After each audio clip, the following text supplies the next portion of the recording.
ঘন সবুজ জঙ্গলের মাঝখানে থাকত এক ছোট্ট বানরের বাচ্চা। তার নাম ছিল মিনি।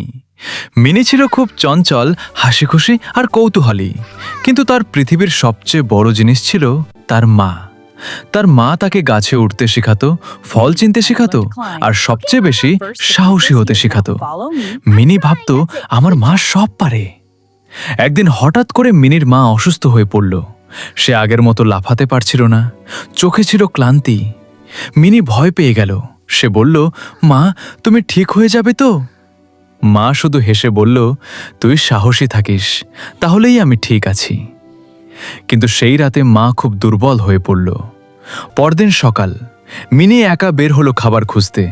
সে জানত না কোন ফল ভালো, কোনটা নিরাপদ। তবুও সে চেষ্টা করল। কাঁটা লাগলো, পড়ে গেল, তবুও উঠল। কারণ এবার সে নিজের জন্য না, তার মায়ের জন্য লড়ছিল। অবশেষে সে কিছু পাকা ফল জোগাড় করল। মিনি দৌড়ে ফিরে এলো, মা, দেখো আমি কি এনেছি। কিন্তু মা তখন চুপচাপ শুয়েছিল। মিনি তাকে ডাকলো, ঝাঁকাতে লাগলো, কোন সাড়া নেই। জঙ্গলটা হঠাৎ খুব নিঃশব্দ হয়ে গেল। মিনি প্রথমবার বুঝল মা আর ফিরবে না। কয়েকদিন মিনি একা বসে থাকলো সেই গাছের নিচে।